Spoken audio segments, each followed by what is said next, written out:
Gloria a Dios. Denle un fuerte aplauso al Señor. Amén. Amén. ¿Cuántos están bendecidos, mis hermanos? Sabes, estas series han sido una bendición. Hemos recibido testimonios de personas que Dios les ha hablado fuertemente a través de las series que hemos estado trabajando. Yo quiero hoy hacer un recuento de lo que ha sido esta serie. Hoy cerramos esta serie que es Restaurados en el Camino.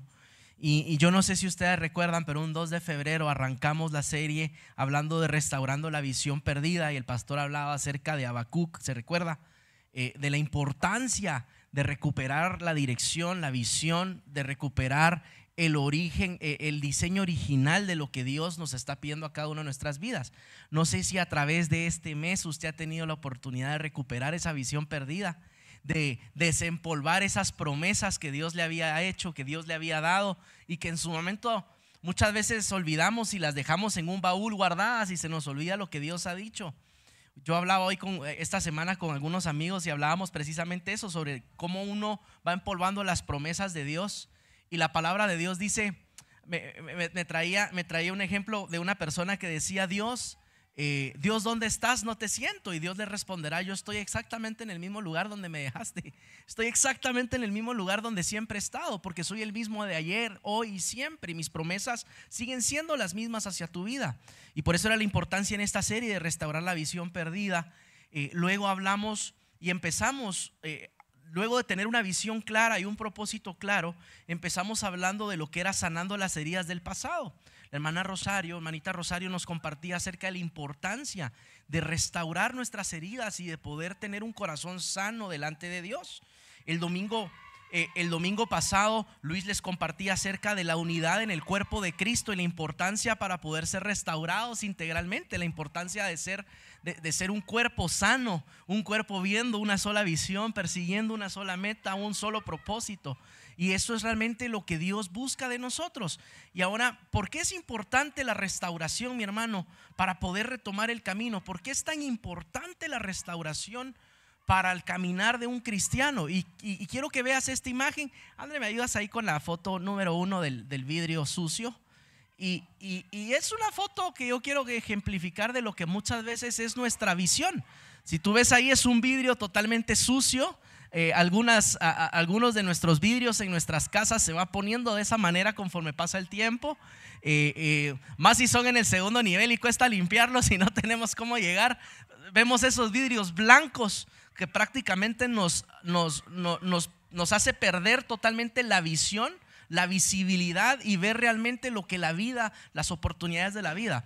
Y esto, ¿por qué te ponía esta foto? Porque prácticamente es así como ve una persona que no ha sido restaurada. Es exactamente así la visión de una persona que no ha sido sanada en su corazón. Una persona que no ha podido sanar y restaurar su vida delante de Él es una persona que todo el tiempo camina en la vida, pero con una visión distorsionada. Y por causa de esas heridas y por causa de esa visión distorsionada de no ver realmente, muchas oportunidades se les van enfrente y no las aprenden no pueden ver esas oportunidades y no aprenden a diferenciarlas y a verlas, aunque las tengan delante de Él. ¿Se recuerdan que muchas veces Jesús, siendo el Hijo de Dios, pasaba delante de las personas y las personas no tenían ese discernimiento y no podían saber que era el mismo Hijo de Dios paseándose delante de ellos en el mercado, en los pasillos? ¿Y por qué? Porque tenían una visión distorsionada. Y muchas veces no vamos a poder ver las promesas de Dios, el plan que Dios tiene para tu vida, el plan que Dios tiene para la iglesia, si tenemos una visión distorsionada, si tenemos un corazón lastimado, si tenemos aún arrastrando heridas del pasado, si seguimos arrastrando aún complejos del pasado. Pero ¿qué nos ha ayudado toda esta serie a hablar de sanidad, hablando de la unidad del cuerpo de Cristo, como para poder ser restaurados? Nos permite tener, ahora sí vamos a la siguiente imagen, prácticamente esto es lo que el Señor hace con tu visión. Prácticamente es esto lo que Dios ha hecho en esta serie, el que tú vayas destapando esas heridas, vayas limpiándote, para que cuando vengan esas promesas, cuando vengan esas oportunidades en tu vida, tú tengas esa visión 2020 para poder percibirlas. Y no te siga estorbando un corazón lastimado y no te permita ver todas las bendiciones que Dios tiene. Así que dile al que tienes a la par: ¿cómo está tu visión? Pregúntale. ¿Has logrado limpiarla? has logrado limpiar tu campo de visión, restaurando tu vida, restaurando tu corazón, sanando tus heridas, haciéndole frente a esas heridas que muchas veces no hemos querido hacerle durante la vida, que hemos enterrado. Y es como aquella vez que yo les predicaba, que les decía, es como cuando el animalito hace su regalito ahí en la casa y uno le pone el periódico para no verlo, pero ahí sigue estando. O sea, nadie ha limpiado, eso ahí sigue estando. Y así es con nuestras heridas. Si no las atacamos de raíz, si no confrontamos y le damos acceso al Espíritu de Jehová a esas áreas tan ocultas en nuestra vida, difícilmente vamos a poder percibir las oportunidades que Dios tiene para nosotros. Amén. Así que yo quiero invitarte a que cierres tus ojos y que le digas conmigo: Padre, hoy en el nombre de Jesús te pedimos que podamos cerrar esta serie con broche de oro, Señor, siendo honestos delante de ti, siendo transparentes, siendo humildes, Señor, reconociendo que necesitamos ser restaurados,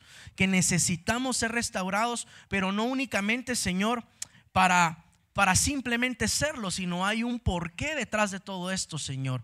Que hoy podamos entender el propósito de por qué necesitas restaurarnos, Señor. Que hoy podamos entender que el propósito detrás de esta restauración es para que hoy podamos resplandecer en esta tierra, Señor, y ser luz en un mundo, Señor, que ha sido cubierto de tinieblas. Que hoy podamos resplandecer este domingo, Señor, a través de la obra preciosa que estás haciendo en nuestras vidas. Hoy te entregamos este tiempo, este momento, y te pedimos, Señor, que seas tú quien nos hable. En el nombre de Jesús, amén y amén.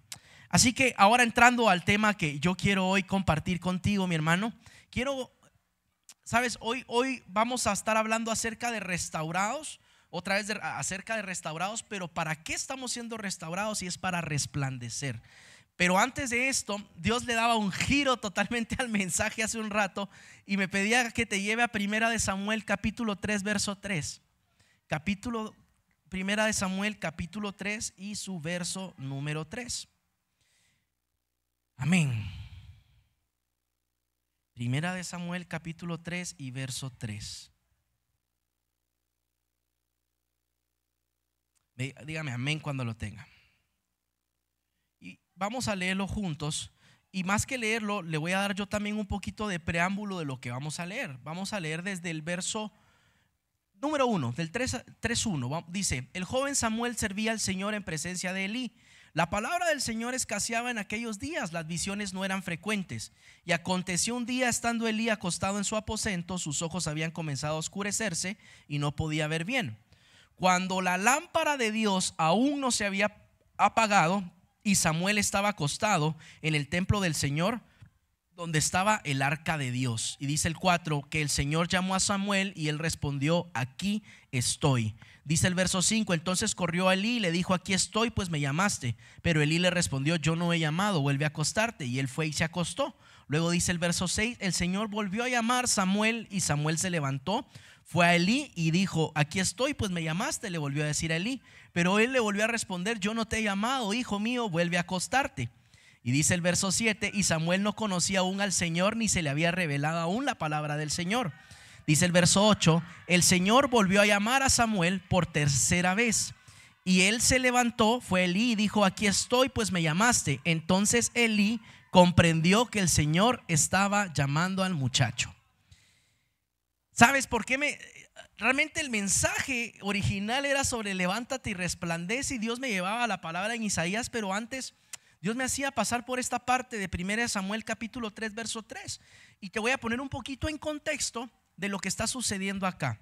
Elí era el sacerdote, y la familia de Elí era el sacerdote encargado de cuidar y de mantener el tabernáculo. Yo no sé cuántos están familiarizados con lo que el tabernáculo es. Si no, pues no se sientan mal, aquí para esto estamos, para aprender.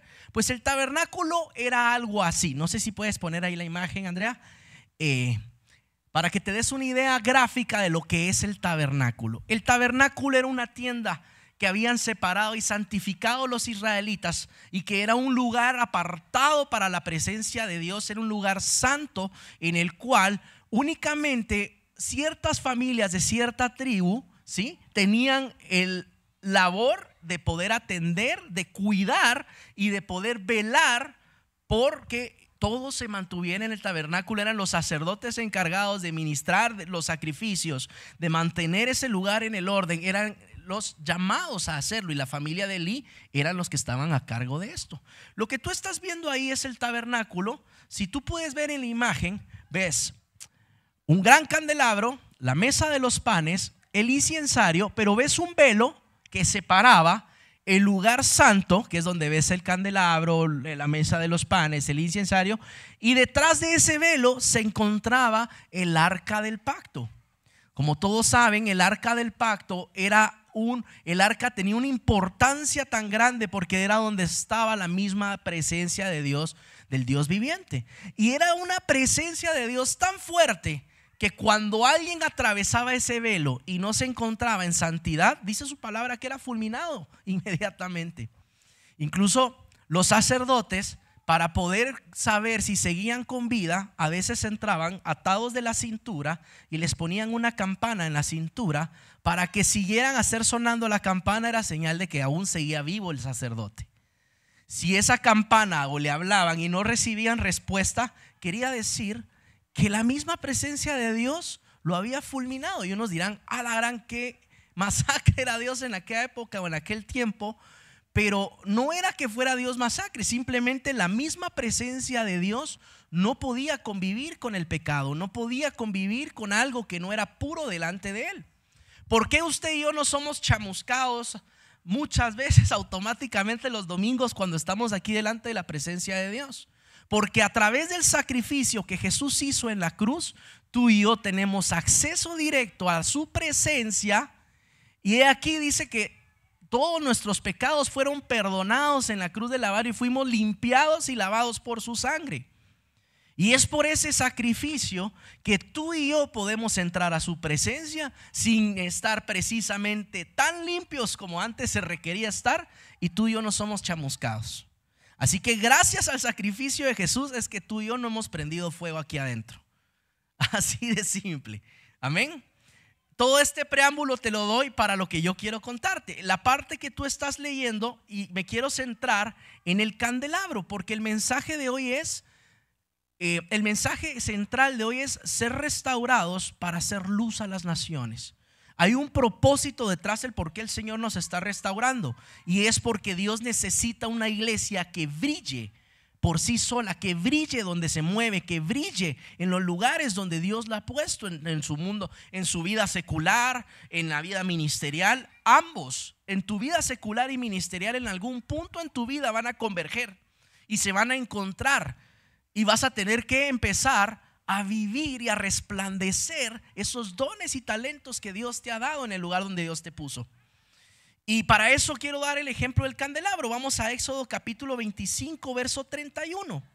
Éxodo capítulo 25, verso 31. El candelabro es uno de los elementos esenciales del tabernáculo. Y aquí dice en el versículo, en el capítulo 25, que vamos a leer a continuación, y en el verso 31 al 40, vamos a leer exactamente las instrucciones precisas que Dios le da a Moisés para que construya este candelabro. Dice: harás además un candelabro de oro puro. El candelabro, su base y su caña han de hacerse labrados a martillo. Sus copas, sus cálices y sus flores serán de una pieza con él. Aquí quiero hacer una pausa. Se le llama candelabro, pero realmente no guardaba velas. Era realmente una lámpara de aceite. O sea, esos 7 espacios tenían para poder depositar una medida de aceite de oliva y una mecha de tela para que poderla encender. Pero no es que pusieran candelas en él. En la traducción se le dice candelabro, pero en realidad es una lámpara. Amén. Dice: y saldrán de sus 6 brazos 3 brazos del candelabro que uno de sus lados, y 3 brazos del candelabro del otro lado. Habrá 3 copas en forma de flor de almendro en un brazo, con un cáliz y una flor, y 3 copas en forma de flor de almendro en el otro brazo, con un cáliz y una flor, así en los 6 brazos que salen del candelabro.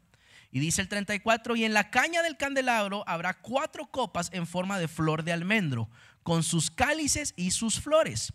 Y habrá un cáliz debajo de los 2 primeros brazos que salen de él, y un cáliz debajo de los 2 siguientes brazos que salen de él, y un cáliz debajo de los últimos brazos que salen de él, y así con los 6 brazos que salen del candelabro. Si vamos al verso 37, al 37 dice: entonces harás sus 7 lámparas, para que veas que no era un candelabro, sino eran lámparas. Sus lámparas serán levantadas de modo que alumbren el espacio frente al candelabro. Vamos a dejar aquí la lectura. Y para darte un poquito más, el candelabro de oro, pues como te dije, era una lámpara de 7 brazos en forma cilíndrica, de oro macizo. Para que te hagas una idea de cuánto pesaba más o menos este candelabro, era aproximadamente 75 libras de oro macizo, de puro oro. ¿Y cuál es la importancia de este objeto, de este candelabro? Este candelabro mantenía con luz o iluminado el lugar santo, que era donde estaba enfrente la mesa de las ofrendas y a un lado el inciensario, previo al entrar al lugar santísimo. Ahora que te di todo este preámbulo del candelabro y por qué la importancia de la luz y de resplandecer, ¿en qué estado actual se encontraba el tabernáculo o el lugar santo? Cuando leíamos 1 Samuel capítulo 3 verso 3, habla sobre un Elí, que era el sacerdote, y la familia de Elí era el encargado de atender el tabernáculo. Si tú te vas 2 capítulos atrás a esto que acabamos de leer, te vas a dar cuenta que la familia de Elí, a pesar de que en algún momento Elí empezó muy noblemente su llamado y empezó muy noblemente el servicio a Dios de atender el tabernáculo y atender el templo del Señor, te vas a dar cuenta que con el tiempo se fue torciendo. La familia de Elí se fue torciendo, y dice específicamente, la palabra de Dios habla de los hijos de Elí, que dice que los hijos de Elí hacían barbaries, mi hermano, delante de la presencia de Dios. Y bueno, uno dirá, estos se pelan, pero actualmente vemos muchos. Y para que vea que la famosa teoría de los hijos del pastor son joyas, viene remonta de los tiempos bíblicos.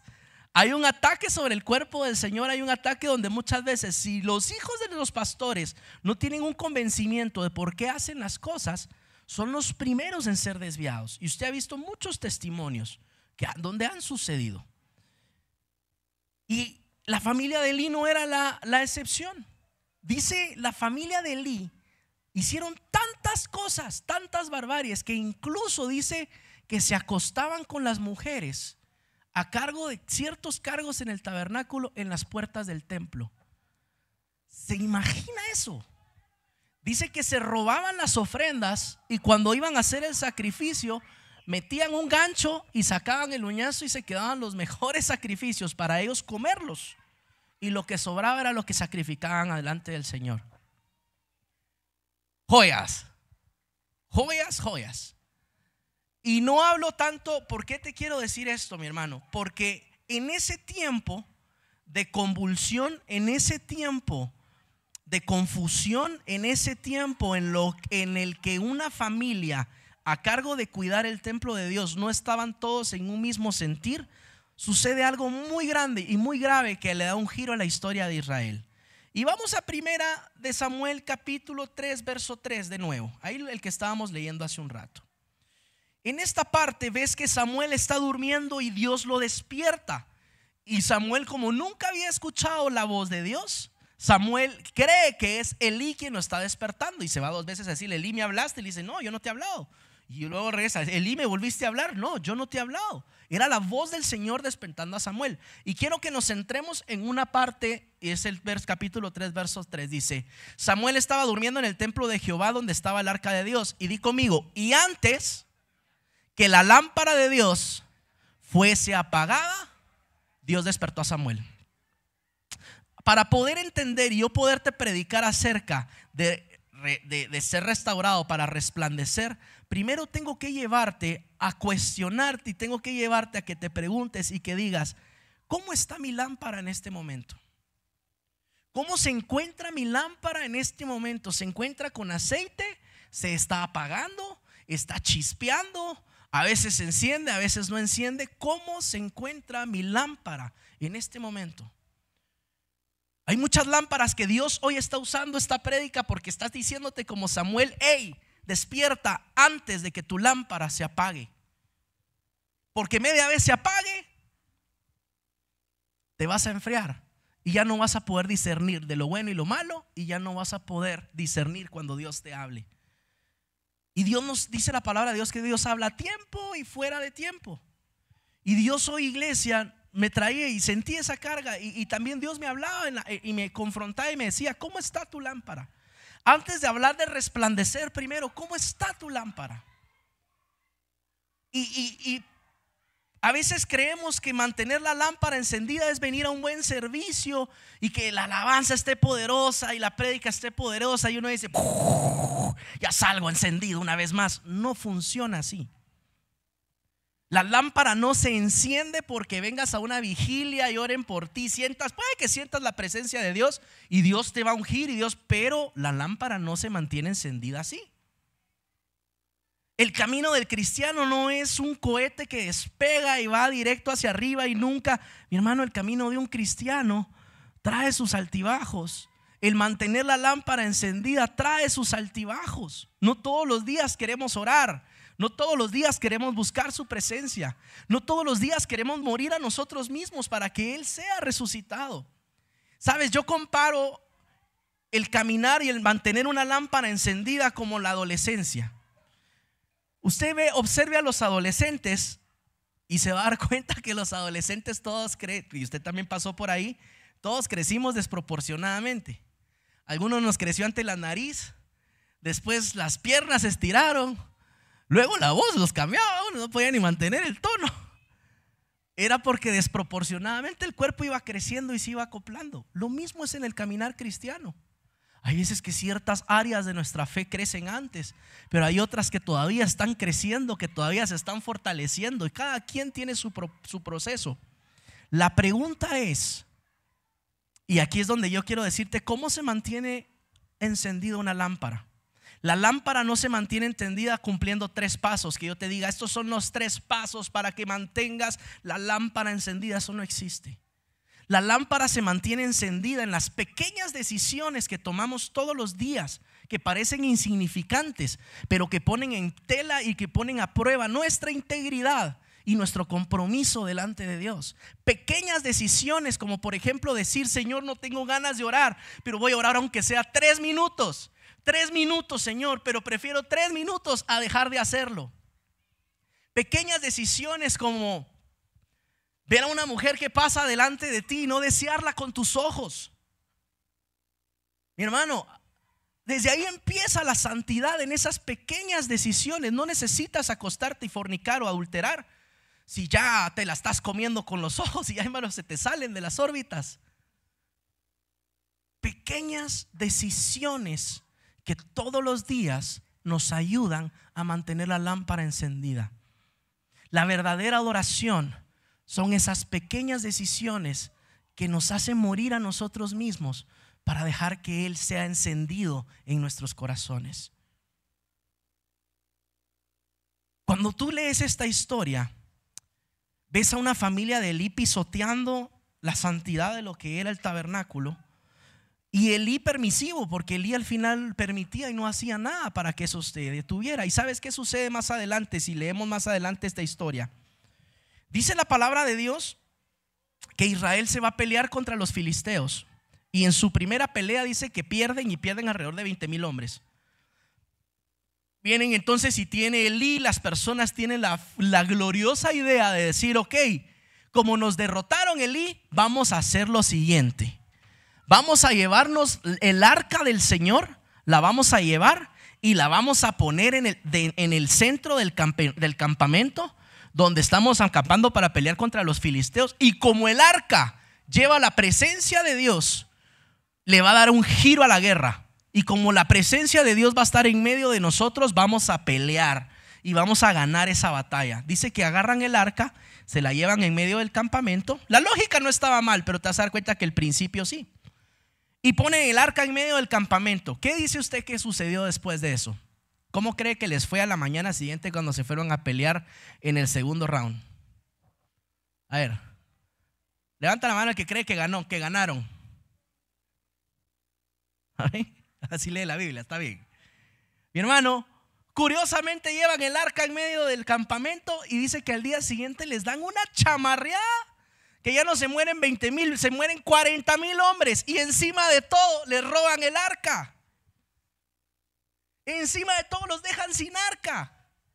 ¿Se imagina la moral de esos hombres? ¿Y sabes por qué fue? Hay un principio básico, y es de que no podemos pretender.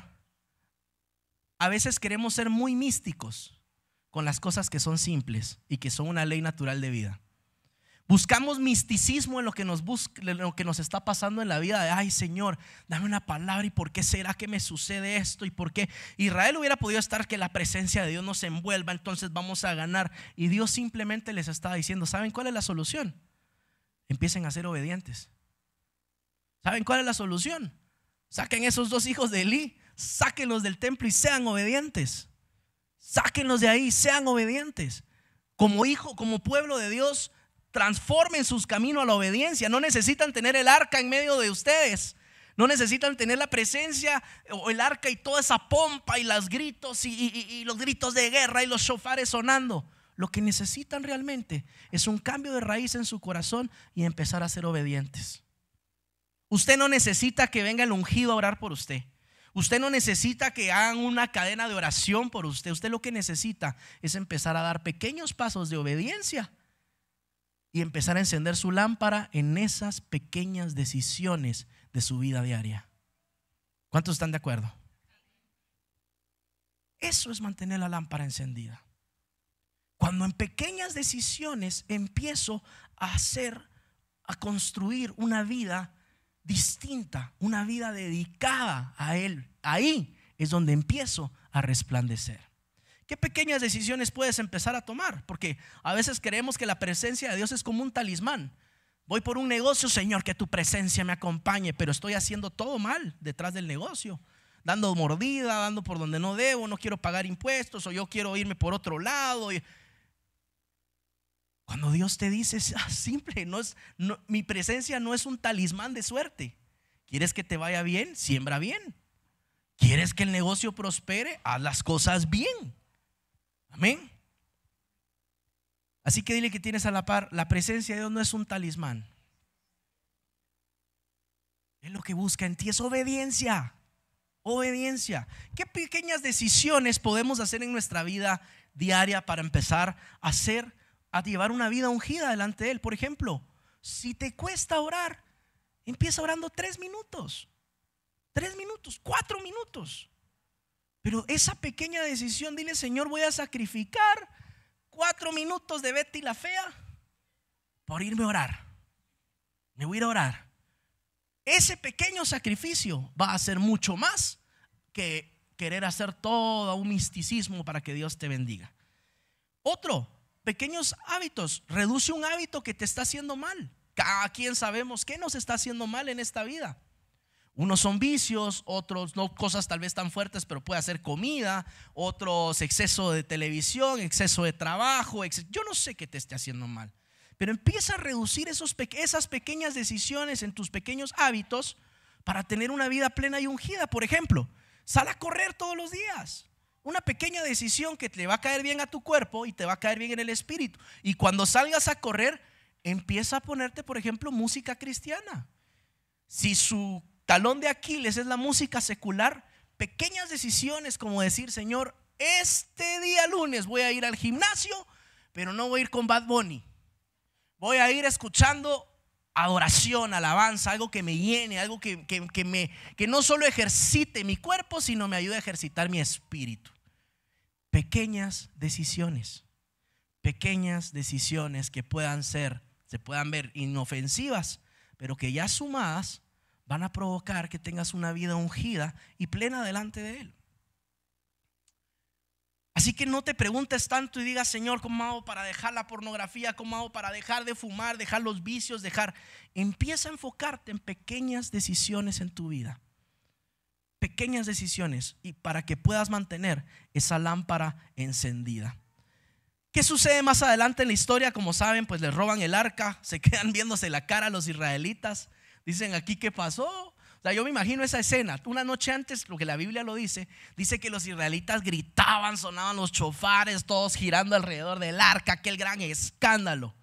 Solo para que al día siguiente les dieran en toda la cara y les robaban hasta el arca. Porque no entendieron que no era la bulla, no era, y eso te lo digo, aquí en la iglesia no es tanto lo que vienes. Está bien adorarlo y hay que adorarlo en actitud de agradecimiento y levantar las manos y adorarlo y meterse en adoración, sí.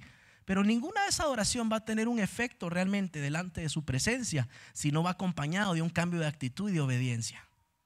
No pretendo que seas perfecto, pero sí pretendo que seas honesto. No pretende Dios que seas totalmente perfecto delante de Él, pero sí que seas honesto para venir y decir: Señor, me equivoqué, Señor, fallé, Señor, volví a caer con esto, Señor, pero aquí estoy delante de ti reconociendo que solo tú tienes palabras de vida eterna, que solo tú puedes sacarme de esto, Señor. ¿Sabes dónde tu lámpara se empieza a apagar y se apaga totalmente? Cuando dejas de intentarlo. En el momento en que dejas de intentarlo, mi hermano, te condenaste hoy sí a vivir como el resto, en mediocridad y sin un propósito en tu vida. Pero la palabra de Dios nos hace una invitación y dice: si 70 veces se cayera el justo, pues 70 veces se tiene que levantar. Y aún así se volviera a caer, se vuelve a levantar, se vuelve a levantar. Y es por eso la importancia de este lugar de comunidad, de una iglesia. Porque si tú ves que uno de nosotros está cayendo, es tu labor como cristiano, es tu labor, te lo predicaban el domingo pasado, como cuerpo de Cristo, como unidad en el cuerpo de Cristo, levantarlo y decirle: vamos, sigue adelante, sigue adelante. Amén. Amén. No se me duerma. Así que yo le pregunto: ¿cómo está su lámpara? ¿Cómo está ese candelabro? Nos estaremos quedando sin aceite. ¿Sabes qué sucedió tristemente después? Dice que Elí está sentado en una silla y llega y le dan la noticia y le dicen: Elí, acabamos de perder la pelea. Y no solo eso, nos madrugaron el arca Elí. Dice que Elí se levanta. ¿Cómo? Y de la sorpresa dice que estaba sentado en una silla, se va de espaldas, se desnuca y se muere. La palabra de Dios no lo dice, pero Elí estaba gordo. Dice que estaba grande y que estaba viejo. Elí no se cuidaba, Elí estaba gordo. Elí decía: aquellos sacerdotes que se dedicaron a engordarse y a vivir de lo que Dios, de lo que era para la casa del Señor, y así como sus hijos, de aprovecharse de lo que realmente era para el pueblo, para el Señor. Porque la Biblia lo dice, o sea, para no poder separar de la silla, irse de espaldas y desnucarse. No creo que haya tenido muy buena complexión física Elí, la verdad. No lo dice la Biblia, pero todo, nos da todas las pistas de que haya estado obeso. Qué muerte tan triste, mi hermano, que después de que te designó el Señor cuidar su presencia, cuidar el tabernáculo, mueras de una forma tan ridícula. Cuando te dan la noticia de que se robaron el arca, la que tenías que haber estado cuidando, pero por haber estado sentado, acomodado, que te mueras desnucado, viendo totalmente tu llamado destruido, viendo totalmente las obligaciones que Dios te había dado abandonadas. Yo te pregunto, que en Dios no te pase, dile al que tienes a la par, que no te pase las de Elí. Amén. Primero mira bien la silla donde estás sentado, todo bien, no te vas a ir de espaldas. Amén.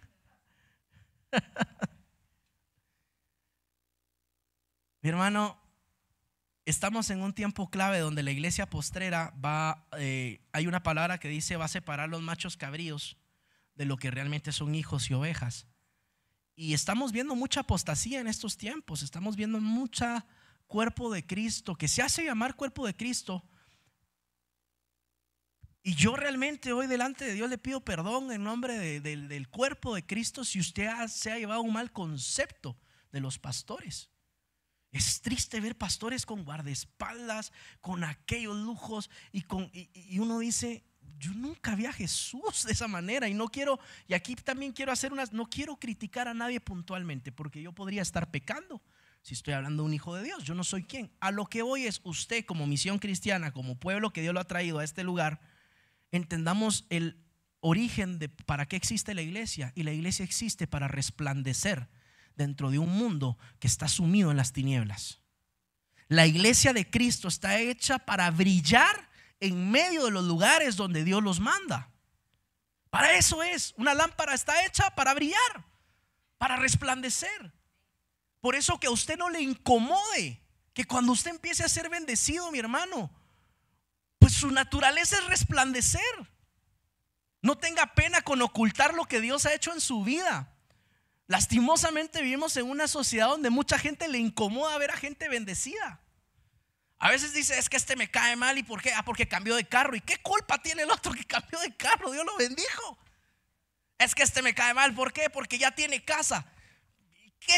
¿Y usted qué le importa si Dios le quiso dar casa o no le quiso dar casa? Usted enfóquese en resplandecer usted. Pero como cuerpo de Cristo no podemos vivir ocultando lo que Dios ha hecho con nuestras vidas por miedo a incomodar a los que tenemos a la par. Una lámpara, por lógica, no se le pone una tela encima para que no brille, porque su labor es brillar. Y con la misma bendición y el mismo brillo que Dios va a levantar en tu vida ministerial, secular, material, espiritual, integral, con eso van a venir también las envidias. Van a venir también los que se levanten y van a decir, este hijo del desaber, mira, andar en malos pasos. Mas no saben que es el dador del oro y de la plata, el dueño de todo lo que existe, quien tiene su mano sobre ti, te está bendiciendo.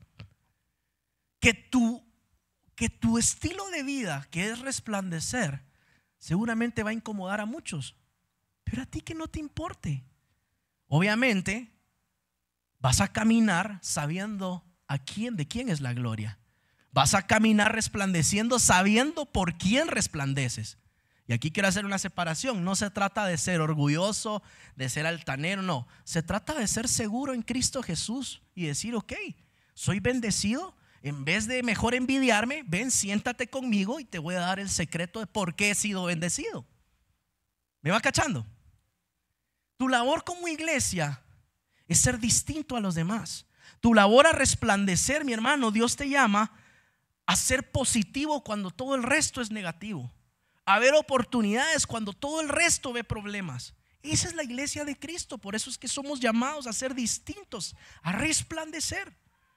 Y es natural, mi hermano. No sé si a usted le ha ocurrido, pero es cuando tú tienes el favor de Dios y llegas a un lugar, es incondicionalmente. No es que tú lo estés buscando, pero las oportunidades te buscan. Las personas quieren trabajar contigo. Las personas se sienten a gusto trabajando contigo, porque es su gloria que te hace resplandecer. Es su presencia que te hace resplandecer. Así que dile que tienes a la par, deja de ocultarla por miedo al que dirán. Deja de ocultarla. Envidiosos siempre van a haber. Frustrados siempre van a haber. Tengas o no tengas, te van a criticar. Te pongas o no te pongas, te van a criticar. Mejor que te critiquen resplandeciendo para Él que ocultándote en las sombras. Y quiero llevarte la palabra. Ahora sí, vamos a Isaías capítulo 60 verso 2. Isaías capítulo 60 verso 2. Y esa es una profecía que ya estamos viendo el cumplimiento de la misma, que es desde que Jesús vino y empezó a predicar, se empezó a cumplir esta profecía. Dice, porque aquí que tinieblas cubrirán la tierra y oscuridad las naciones, mas sobre ti amanecerá Jehová y sobre ti será vista ¿qué? Su gloria. Vamos al verso 3, 63. Y andarán las naciones a tu luz y los reyes al resplandor de tu nacimiento. Levántate y resplandece. Levántate, iglesia, y resplandece. Y cuando hablo de un resplandor, no hablo solo de cosas materiales. Resplandece en tu forma de ser. Levántate y sé distinto al resto. Sé distinto, mi hermano. Si usted Dios lo colocó en el trabajo donde está y está rodeado de 10 negativos, por favor no sea el 11avo. Si está rodeado de 10 compañeros que se quejan por todo, que se quejan por el horario, que se quejan porque hay, porque no hay, pues no se ponga usted a la par a ser igual. Levántate y resplandece, sé distinto, sé diferente. Si Dios te puso en una célula, en un grupo, resplandece con lo que Dios ha hecho en tu vida. No tengas miedo de testificar lo que Dios ha hecho en ti. La obra que Dios te hizo, el sanarte, el levantarte, el restaurarte, no es para que te quedes callado, es para que testifiques de lo que Dios puede hacer en la vida de alguien más. Tú no sabes si tu testimonio de vida va a ser ese chispazo que va a generar esa combustión en la vida de alguien más, y aquí lo vas a tener testificando después. Pero muchas veces nos callamos. Yo te pregunto, iglesia, ¿estás resplandeciendo? Unos 3 ahí. ¿Estás resplandeciendo? Porque si no, es un tiempo para que nos cuestionemos y digamos: Señor, ¿necesitaré encender mi lámpara? ¿Será que esta lamparita ya va para apagarse, Señor? Necesito más aceite. Dice, Dios nos llama a levantarnos y resplandecer. Y vamos al capítulo 60, verso 1, Andrea, por favor. Y es una invitación aquí a lo que Dios te hace claro. Y dice, capítulo 60, verso 1. Dice, ahorita te lo van a proyectar. Isaías capítulo 60, verso 1 dice: levántate y resplandece, porque ha venido tu luz y la gloria de Jehová ha nacido sobre ti. Levántate y resplandece lleva una invitación y lleva un llamado a la acción. Levántate es un verbo. Levántate es una invitación a decirte: deja de estar sentado, deja de estar quieto, deja de estar estático e inerte. Levántate y resplandece, o sea, muévete. Es un llamado de Dios a decirte: muévete y haz lo que te mandé a hacer y empieza a brillar. ¿Cuántos de aquí están en pausa en este momento? No tiene que levantar su mano. ¿Cuántos de aquí están en pausa? ¿Cuántos de aquí tienen en pausa su llamado, en pausa su trabajo, en pausa su vida, esperando una señal divina? Así como estaba el campamento de Israel, esperando a que el arca venga de medio de ustedes y que les diga: ahora sí, hijo, muévete. Esto no es una sugerencia. Esto no es: hijo, por favor, te encargo que te levantes y que brilles un poquito. Es un mandato. Y el que tiene revelación en el Espíritu hoy va a recibir ese mandato de parte de Dios y va a saber que no es mío, es Dios haciéndotelo, que te está diciendo: levántate ya y resplandece. Levántate y emite esa luz. Levántate y trastorna tu entorno. Levántate y trastorna a los que te rodean. Levántate y deja de ser el cristiano a la secreta donde trabajas. Levántate y deja de ocultarte detrás de las tinieblas. Empieza a brillar, pero empieza a brillar ya. Levántate y resplandece. ¿Cuántos responden a ese llamado esta mañana? Amén. Es un llamado a quitar la comodidad. Es un llamado a incomodarnos y a decir: me tengo que levantar. Señal de levantarse es porque estaba sentado, obviamente, ¿no? O estaba acostado, estaba cómodo. Pero el llamado a resplandecer trae consigo un llamado de incomodidad. Si usted creía que el evangelio era un camino de comodidad, le mintieron. No es así. Es todo lo contrario. Es un llamado a ser valiente. Es un llamado a ir en contra de la corriente. Es un llamado a llamar a lo bueno bueno y lo malo malo cuando realmente hay que hacerlo. Es un llamado a ser inquebrantables, y si algo no nos parece y no nos da paz en el corazón, pues lo denunciamos delante de Dios. Es un llamado a no ir con la corriente. Es un llamado a nadar contra la corriente.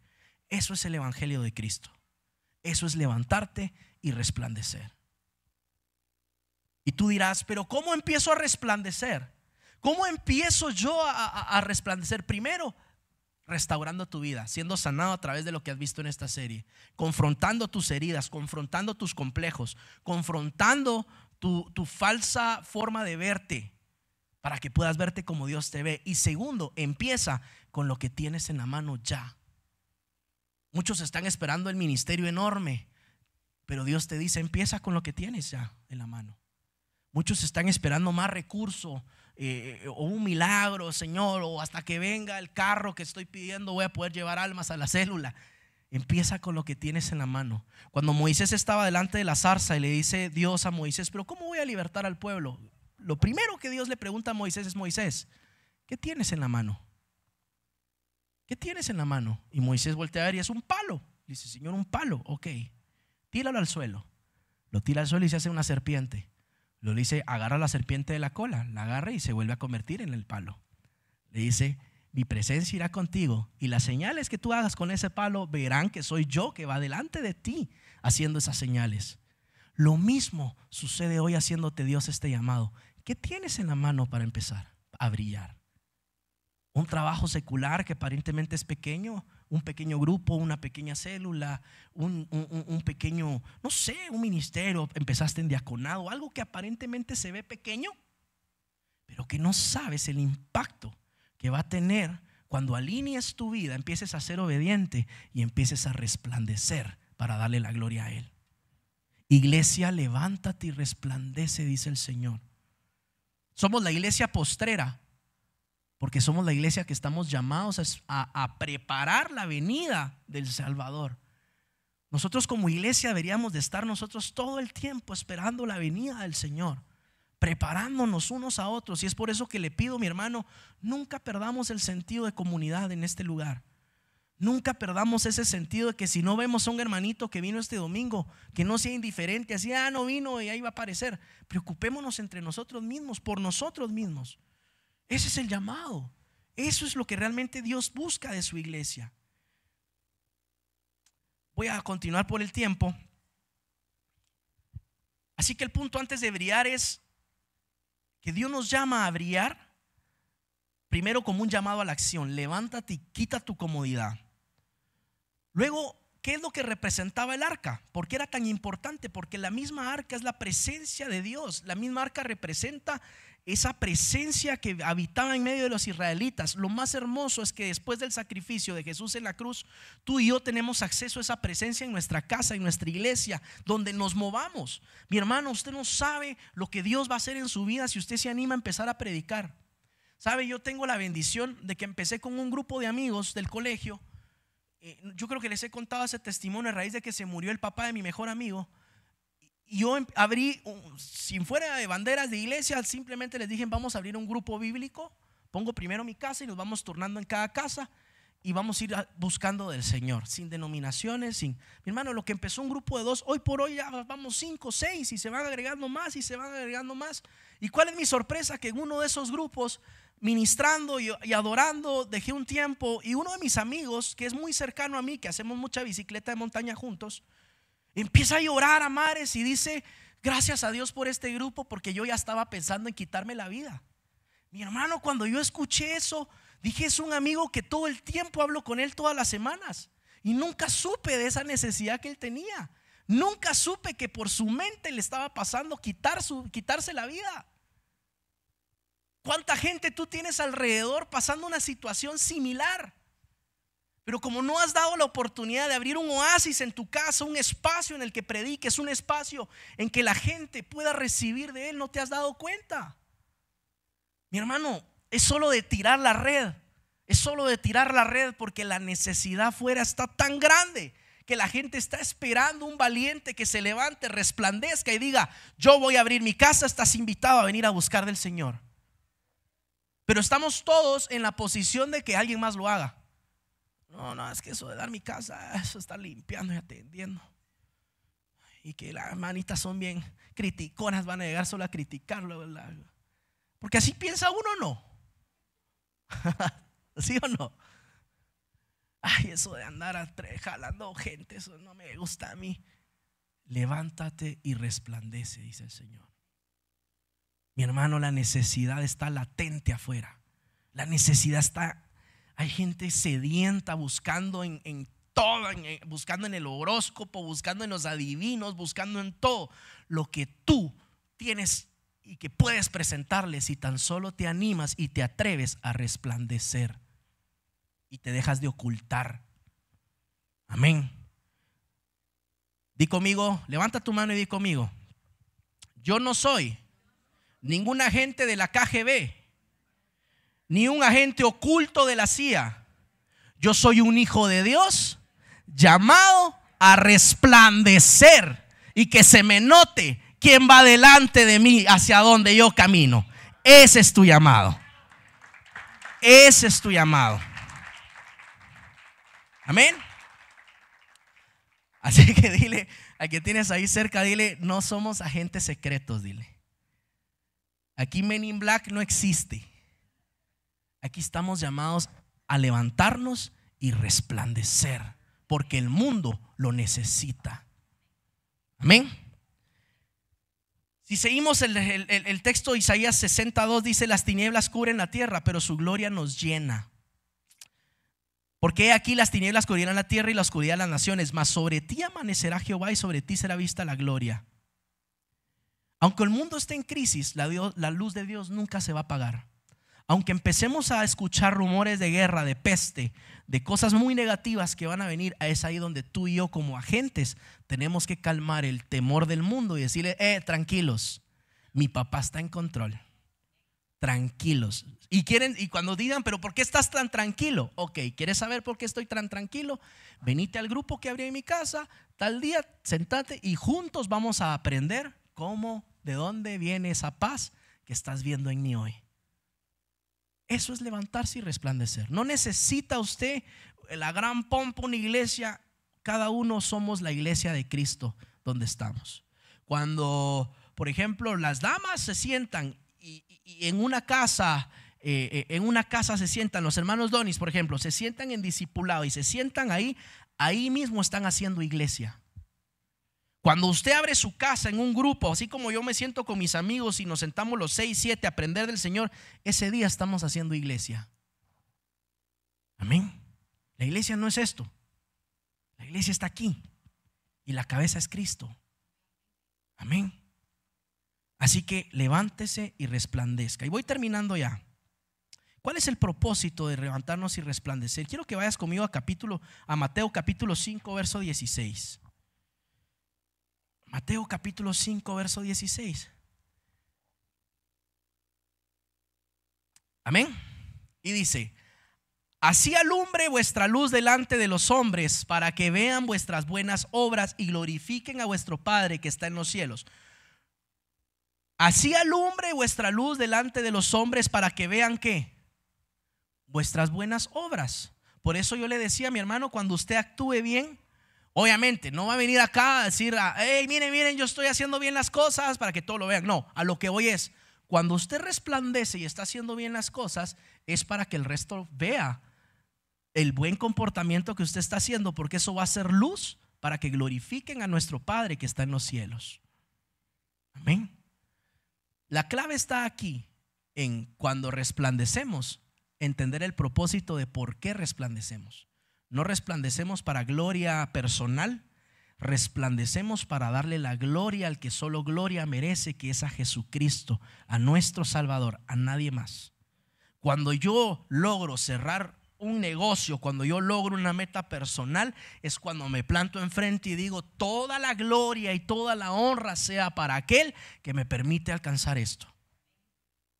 Nunca nos quedamos la gloria. Es la diferencia de resplandecer con propósito, resplandecer para Él. Ponte de pie ahí donde estás, mi hermano.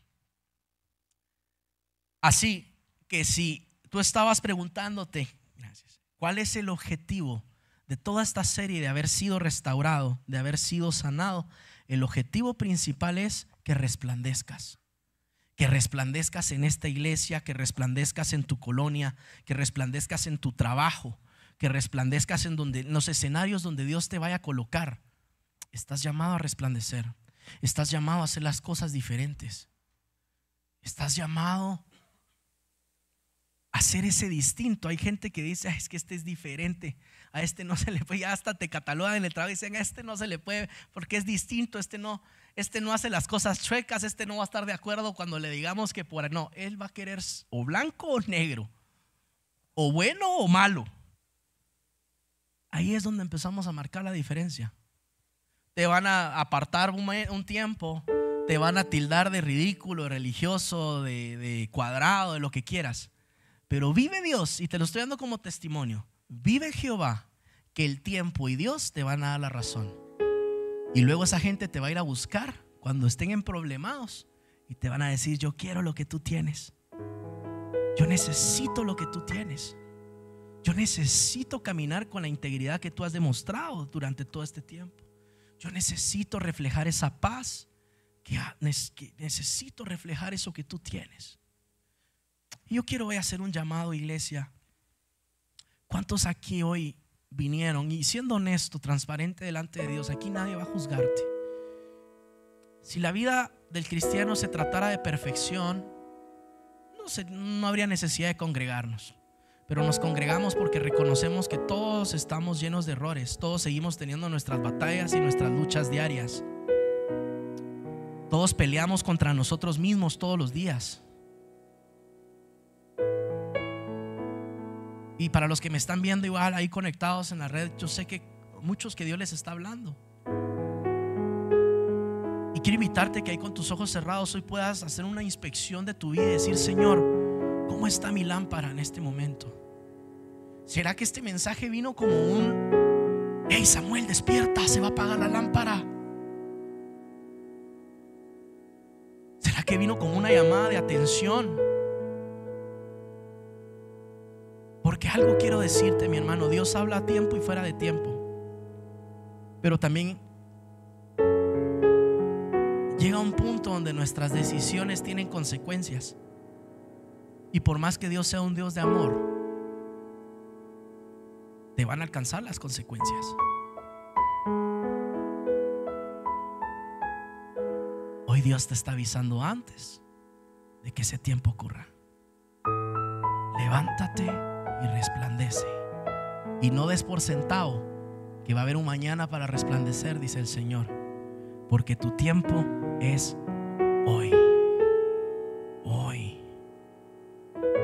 No te abrumes, dice el Señor, con ¿cómo voy a cambiar, Señor? He estado peleando con esto. Te vas a volver a caer, dice el Señor, pero te vas a volver a levantar. Y es un entrenamiento diario, es un entrenamiento diario. Y si te caíste esta semana 5, pues la próxima semana te caerás 4, y la próxima 3, y habrá otra donde volverás 4, y así hasta que llegue un día en que digas: Señor, gracias, porque lo que era un día mi debilidad, hoy es mi fortaleza. ¿Cuántos de aquí necesitan volver a intentarlo? Dice el Señor. ¿Cuántos de aquí necesitan volver a darle una oportunidad al Señor y volver a intentarlo? Y volver a encender esa lámpara un día más y decirle: Padre, perdóname, Señor, si he dejado que tu presencia se apague en mi vida, Padre. Si perdí la fe en mí mismo, Señor.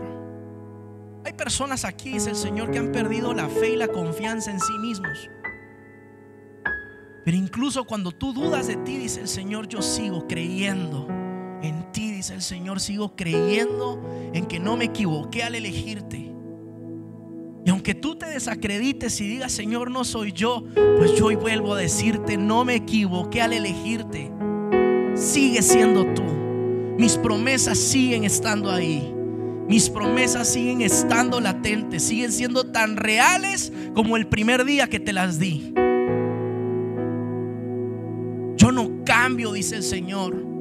Yo no soy hijo de hombre para ser emocional y cambiar con las emociones. Yo sigo siendo el mismo de ayer, hoy y siempre, y mañana seguiré siendo el mismo, dice el Señor. Y si me volvieras a hacer la misma pregunta en una semana, te volvería a decir: sigo creyendo en ti. Y si me preguntaras en un año, seguiré siendo el mismo, dice el Señor. Porque yo no me muevo con emociones.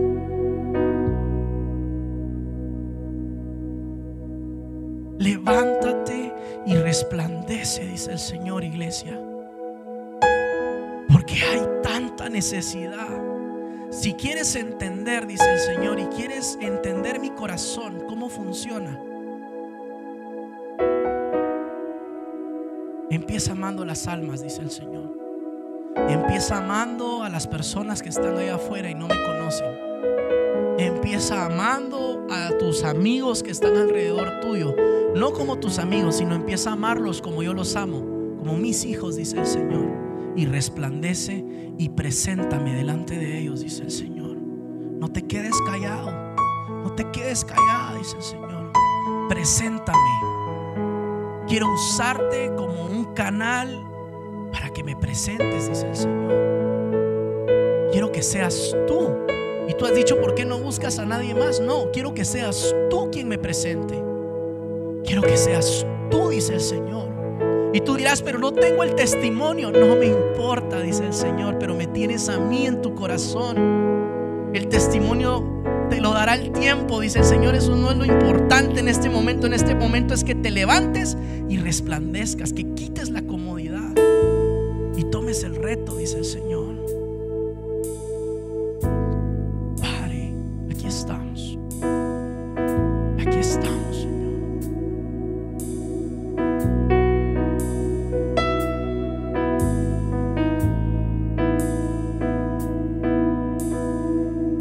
Y todo aquel que necesita hoy reavivar su relación con Dios, quiero invitarlo a que levante su mano y haga que nos permitas orar por ti. No te sientas avergonzado.